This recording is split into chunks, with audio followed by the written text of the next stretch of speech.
Different organs govern the temperature for different parts of the body.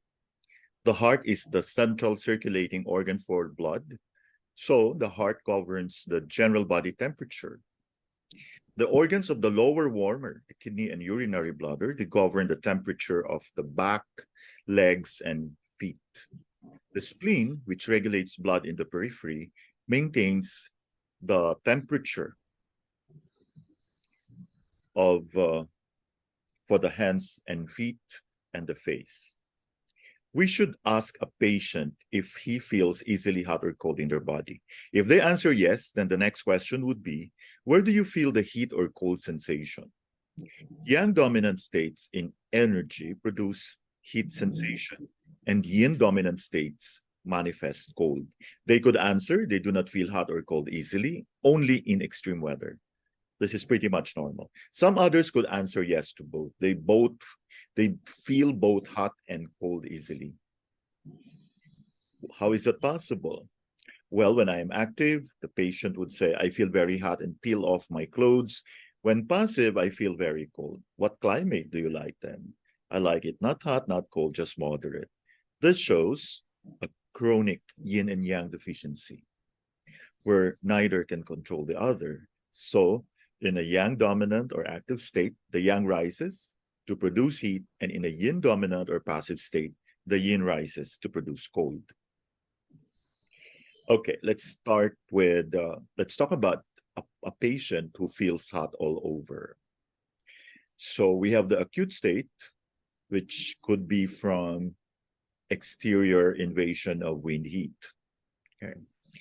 So here you could see that an example where a patient has interior heat because it has now affected the heart or triple warmer. So you could see the tower diagram there. So the interior heat is quite recent. Okay, as you could see, there is still an uncontrolled yang. So that means the yin is not enough to be able to control the yang. So this is where one would manifest interior heat, which is affecting the heart or triple warmer. So for the subacute or chronic state, as you can see, again, this is a very different tower diagram compared to the first one. Okay, so here you could see the yang is in excess while the yin is very deficient, or the yang is relatively higher or more, although it is normal within normal limits, but because the yin is deficient, so the yang is apparently relatively higher. Or you have a very uncontrolled yang because the yin is very deficient. Okay, so this is either subacute or chronic state. Okay, so if you have hot hands, thorax, and head, so is heart involvement. It's the heart.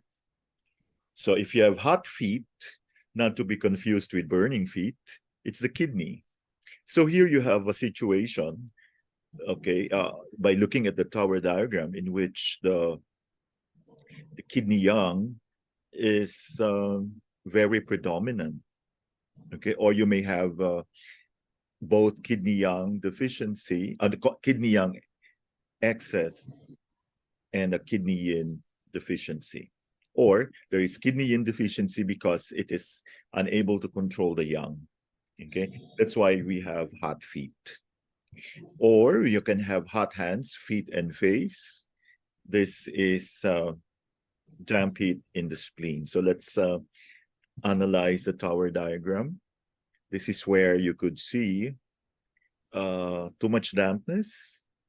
Okay, and the yin is within normal, but the yang, okay, so this is damp heat, so you would expect both the yang and the yin, or the the dampness to be high because of damp combination with heat. So you'll have hot hands, feet, and face. Okay. So treatment for exterior heat invasion, we sedate the She cleft point, heart 6, Li11 to improve the immune system, sedate Si8, the sedation point, and tonify the water using kidney 7. For heart yang axis, we do sedation of Si8, and we needle Ren 14, which is the front mu point. Okay, for hyperactive heart yang, we use the luo connecting point of the heart, so that means it can impact the yang partner of the heart. Okay, heart 5, and we do have to sedate Si4, which is the yuan source point of the small intestine. Heart yin deficiency, we needle Ren 14 and the house element point, which is heart 8. For kidney yang axis, we have bladder 65, sedation.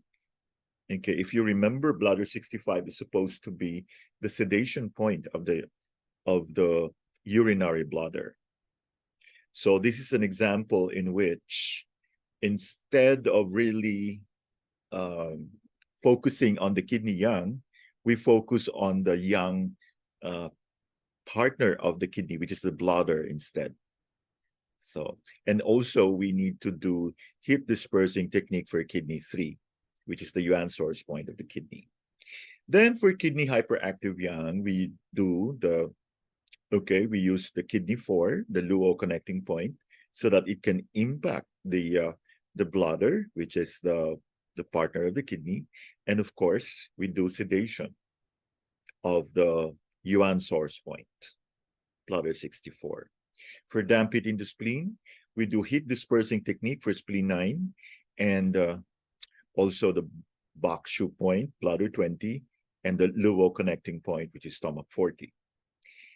Then finally, we have the triple warm yang axis. We do sedation of triple warmer 10, sedation point.